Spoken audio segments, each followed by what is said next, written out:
അതിൻ്റെ കണക്കായിട്ടിരിക്കും നമ്മുടെ പൊടിയെല്ലാം എടുക്കേണ്ടത്. അപ്പോൾ എനിക്കിത് 4 ടേബിൾ സ്പൂൺ മതിയാവും മൈദ.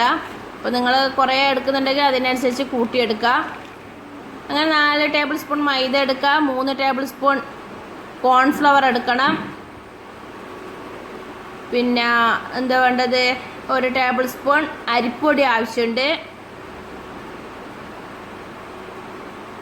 ഇതാ അങ്ങനെ നമ്മൾ അതൊക്കെ ഇട്ട് കൊടുത്തിട്ടുണ്ട്. ഓക്കെ. പിന്നെ വേണ്ടത് ഇതാ 1/2 ടേബിൾ സ്പൂൺ കുരുമുളക് ആഡ് ചെയ്ത് കൊടുക്കുക. നല്ല സ്പൈസി ആയിട്ടിരിക്കും നമ്മുടെ ഡിഷ്. സ്പൈസ് കുറച്ചിട്ടും ചെയ്യാം. ഇതങ്ങനെ നമ്മൾ പെപ്പർ ആഡ് ചെയ്തിട്ടുണ്ട്. പിന്നെ ആവശ്യത്തിനുള്ള ഉപ്പ് ആഡ് ചെയ്ത് കൊടുക്കുക. പിന്നെ വേണ്ടത് നമുക്ക് 2 ടേബിൾ സ്പൂൺ സോയാ സോസാണ്. പിന്നെ നമ്മളിതിൽ പ്രത്യേകിച്ച് കളറൊന്നും ആഡ് ചെയ്യുന്നില്ല. അപ്പം നിങ്ങൾക്ക് കളറ് വേണമെങ്കിൽ ഇട്ട് കൊടുക്കാം. ഞാൻ പിന്നെ ഇടുന്നില്ല. നമുക്ക് നാച്ചുറൽ കളറ് മതി. ഓക്കെ.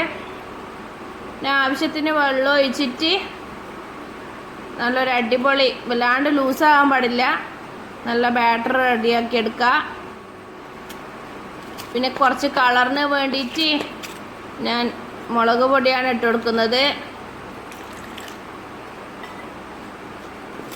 വെള്ളം ഒഴിച്ചിട്ടുണ്ട്. ഇനി ഇതിലേക്ക് നമുക്കൊരു 1/2 ടേബിൾ സ്പൂൺ മുളക് പൊടി ഇട്ട് കൊടുക്കുക.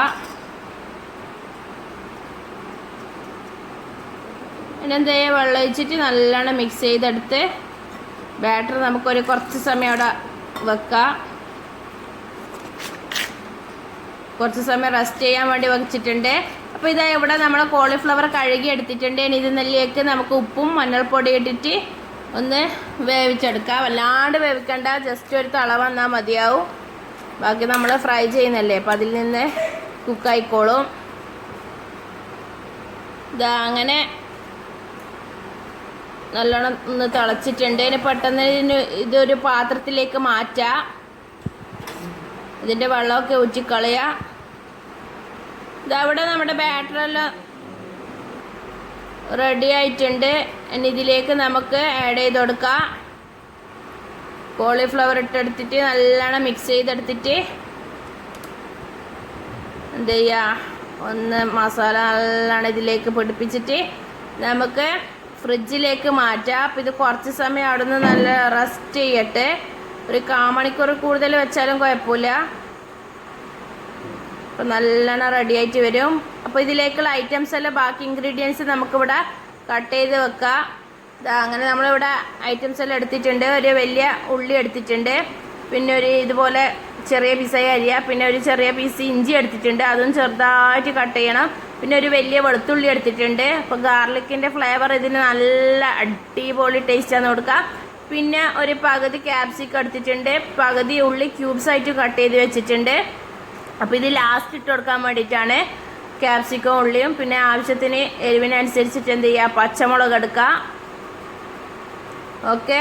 പിന്നെ സ്പ്രിംഗ് ഓനിയൊക്കെ ഉണ്ടെങ്കിൽ അതൊക്കെ ഇട്ട് കൊടുക്കുക. അതെല്ലാം നല്ല ഫ്ലേവറാന്ന് കൊടുക്കുക. അപ്പോൾ ഞാനതില്ലാത്തതുകൊണ്ട് ഇട്ട് കൊടുക്കുന്നില്ല.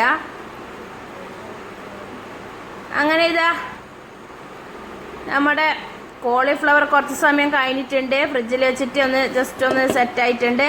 ഇനി നമുക്കെന്ത് ചെയ്യുക, ചൂടായ എണ്ണയിലിട്ടിട്ട് ഇത് നല്ലോണം ഫ്രൈ ചെയ്തെടുക്കാം.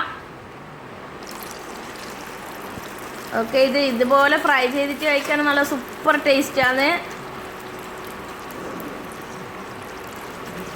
അപ്പം നമ്മൾ എന്ത് ചെയ്യുക, വെജിറ്റേറിയൻസിനെല്ലാം കഴിക്കാം. വെജിറ്റേറിയൻസിന് മാത്രമല്ല, എല്ലാവർക്കും ഇഷ്ടപ്പെടും. ചപ്പാത്തിക്കെല്ലാം കഴിക്കാൻ പറ്റിയ നല്ലൊരു കിഡിലെ ഐറ്റമാണ്. അപ്പം അറിയാത്തവരുണ്ടെങ്കിൽ തീർച്ചയായും ഇതൊന്ന് ഉണ്ടാക്കി നോക്കണം.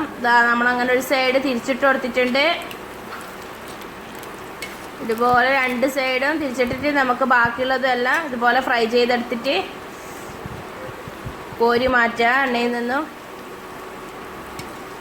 ഇവ നല്ല ക്രിസ്പി ആയിട്ട് വന്നിട്ടുണ്ട് കേട്ടോ. അത് കാണുമ്പോൾ മനസ്സിലാവും.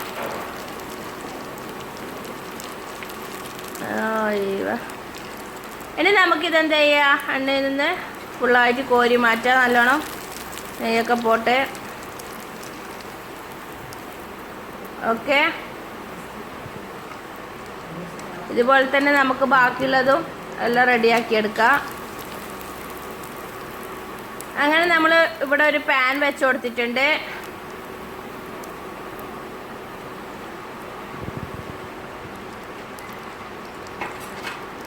ഇനി എന്ത് ചെയ്യുക, അതിലേക്ക് 2 table spoon sunflower oil add ചെയ്ത് കൊടുക്കുക.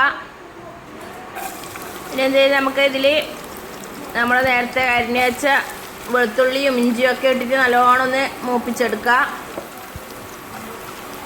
അതൊക്കെ ഒന്ന് ജസ്റ്റ് നല്ലോണം കുക്കായി വരുമ്പോൾ നമുക്ക് ഉള്ളി ആഡ് ചെയ്ത് കൊടുക്കണം.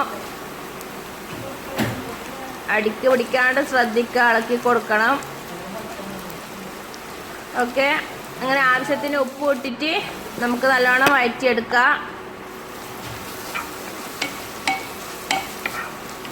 ഇനി എന്ത് ചെയ്യുക, നമുക്കിത് ആ ഉള്ളിയൊക്കെ റെഡി ആയിട്ടുണ്ട്. ഇതിലേക്ക് 2 ടേബിൾ സ്പൂൺ നമുക്ക് സോയാ സോസ് ആഡ് ചെയ്ത് കൊടുക്കുക.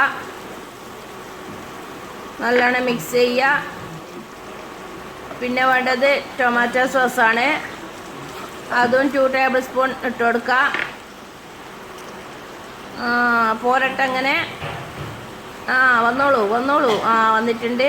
അപ്പോൾ അത് 2 ടേബിൾ സ്പൂൺ ആഡ് ചെയ്തിട്ടുണ്ട്. പിന്നെ വേണ്ടത് ചില്ലി സോസാണ്, അതും ഇതുപോലെ തന്നെ 2 ടേബിൾ സ്പൂൺ ഇട്ട് കൊടുക്കുക. ആവശ്യത്തിനുള്ള ഉപ്പ് ഇട്ട് കൊടുക്കണം, അത് ഞാൻ കാണിക്കാൻ വിട്ടുപോയതാണ്. അങ്ങനെ ഇതെന്ത് ചെയ്യുക, ഒന്ന് വഴറ്റിയിട്ട് ഇതിലേക്ക് നമുക്ക് പച്ചമുളക് ആഡ് ചെയ്ത് കൊടുക്കുക. ഇതിൻ്റെ ഫ്ലേവറൊക്കെ, പച്ചമുളകിൻ്റെ ഫ്ലേവറൊക്കെ നല്ലോണം ഇറങ്ങട്ട്. എന്നിട്ട് നമുക്ക് ആവശ്യത്തിനുള്ള ചൂടുവെള്ളം ഒഴിച്ചു കൊടുക്കണം. അങ്ങനെ നമ്മൾ ചൂടുവെള്ളം ഒഴിച്ചു കൊടുത്തിട്ടുണ്ട്. നല്ലോണം മിക്സ് ചെയ്തിട്ട് നല്ലോണം തിളച്ച് വരുമ്പോൾ ഇതിലേക്ക് 1 ടേബിൾ സ്പൂൺ കോൺഫ്ലവർ കുറച്ച് വെള്ളത്തിൽ കലക്കിയത് അതും കൂടി ഒഴിച്ചു കൊടുക്കണം. അപ്പോൾ നമ്മുടെ ഗ്രേവി നല്ല തിക്കായിട്ട് വരും. ഇനി നല്ലോണം മിക്സ് ചെയ്തിട്ട് നല്ലോണം തിളച്ച് കഴിഞ്ഞാൽ നമ്മുടെ കോളിഫ്ലവർ ഫ്രൈ ചെയ്ത് വെച്ചത് ഇട്ട് കൊടുക്കുക. ഇപ്പം അങ്ങനെ നമ്മൾ ഇട്ട് കൊടുത്തിട്ടുണ്ട്. വാവ്, കാണാൻ നല്ല ഭംഗിയുണ്ട്, കഴിക്കാനും നല്ല സൂപ്പർ ടേസ്റ്റാണ്. അപ്പോൾ ഇത് നല്ലോണം ഈ സോസിൽ നമ്മുടെ ഈ ഗ്രേവിയിൽ കിടന്നിട്ട് നമ്മുടെ കോളിഫ്ലവർ നല്ലോണം എന്താ പറയുക, മസാല എല്ലാം നല്ലോണം അതിൽ പിടിക്കട്ടെ. അങ്ങനെ ഒരു 5 മിനിറ്റ് ഇതുപോലെ ഇളക്കി കൊടുക്കുക. എന്നിട്ട് എന്ത് ചെയ്യുക, ഇതിൽ നേരത്തെ കട്ട് ചെയ്ത് വെച്ച ക്യാപ്സിക്കവും ഉള്ളിയും കൂടി നമുക്ക് ഇട്ട് കൊടുക്കുക. ഇത് വല്ലാണ്ട് ഉടനെ എന്താ പറയുക, വാടിയിട്ട് ഇതൊന്നും കിട്ടണ്ട, അതുകൊണ്ടാണ് നമ്മൾ ലാസ്റ്റ് ഇട്ട് കൊടുക്കുന്നത്. അപ്പോൾ കടിക്കാൻ കെട്ടിക്കഴിഞ്ഞാൽ നല്ല സൂപ്പർ ടേസ്റ്റാണ്. ഇതിലേക്ക് ഞാൻ നേരത്തെ പറഞ്ഞ പോലെ സ്പ്രിംഗ് ഒനിയൊക്കെ ഉണ്ടെങ്കിൽ നിങ്ങൾക്ക് ഇതുപോലെ ലാസ്റ്റ് ഘട്ടത്തിൽ ഇട്ട് കൊടുത്താൽ മതി. അപ്പോൾ അതിൻ്റെ ഫ്ലേവറെല്ലാം നല്ല സൂപ്പറായിരിക്കും. ഒരു 5 മിനിറ്റ് നമ്മളിങ്ങനെ വെച്ചിട്ടുണ്ട്. ഇനി നമുക്കിത് എന്ത് ചെയ്യുക, ഒരു സെർവിങ് ബൗളിലേക്ക് മാറ്റാം. നല്ല സ്മെല്ലുണ്ട് കേട്ടോ. അങ്ങനെ നമ്മുടെ ചൂട് ചപ്പാത്തിൻ്റെ ഒന്നിച്ചിട്ട് നമുക്ക് കഴിക്കാൻ പറ്റിയ ഒരു കിടിലൻ കോമ്പിനേഷനാണ്. പൊറോട്ട അതിൻ്റെ കൂടി നമുക്ക് കഴിക്കാം. അപ്പോൾ ഇതുപോലെ എടുത്തിട്ട് ചപ്പാത്തിയിലിട്ടിട്ട് നമുക്കങ്ങനെ കഴിക്കാം. നമുക്ക് കളറൊന്നും ആഡ് ചെയ്യാത്തതുകൊണ്ട് നാച്ചുറൽ കളറാണ്. നിങ്ങൾക്ക് വേണമെങ്കിൽ ഇട്ട് കൊടുക്കാൻ, ഞാൻ നേരത്തെ പറഞ്ഞ പോലെ. ഇപ്പോൾ ഹോട്ടലിൽ നിന്നെല്ലാം കഴിക്കുമ്പോൾ വല്ലാണ്ട് കളറെല്ലാം ഇട്ട് അജിനോമോട്ടോയെല്ലാം ഇട്ടിട്ട് അങ്ങനെ എന്താ പറയുക, ഹെൽത്തിന് അത്ര നല്ലതല്ലല്ലോ. ഇതാകുമ്പോൾ നമുക്ക് വീട്ടിൽ തന്നെ നല്ല നാച്ചുറലായിട്ടുള്ളത് കഴിക്കാം. ഇല്ല ബിസ്മില്ല. അപ്പം ഞാൻ കഴിക്കട്ടെ. സൂപ്പറാക്കിയിട്ടുണ്ട് കേട്ടോ, ഒരു രക്ഷയില്ല. ഞാൻ വെറുതെ സൂപ്പർ എന്ന് പറയുന്നതല്ല. അപ്പം നിങ്ങളെല്ലാവരും ഇത് ട്രൈ ചെയ്ത് നോക്കണം, തീർച്ചയായിട്ടും ഇഷ്ടപ്പെടും. അപ്പോൾ ട്രൈ ചെയ്യാത്തവരുണ്ടെങ്കിൽ തീർച്ചയായും ട്രൈ ചെയ്യുക. ഇഷ്ടപ്പെട്ടിട്ടുണ്ടെങ്കിൽ ലൈക്ക് ചെയ്യുക, കമൻറ്റ് ചെയ്യുക, സബ്സ്ക്രൈബും കൂടി ചെയ്തൊന്ന് സപ്പോർട്ട് ചെയ്യുക. ആ കുഞ്ഞ് ബെല്ലൈക്കണൊന്ന് പ്രസ് ചെയ്യുക. അപ്പം ഞാനെടുത്ത പുതിയ വീഡിയോസൊക്കെ നിങ്ങൾക്ക് കാണാൻ പറ്റും. ഇൻഷാ അല്ലാഹ് നമുക്ക് വീണ്ടും അടുത്ത കിടിലൻ റെസിപ്പി ആയിട്ട് കാണാം ഫ്രണ്ട്സ്. അസ്സലാമു അലൈക്കും.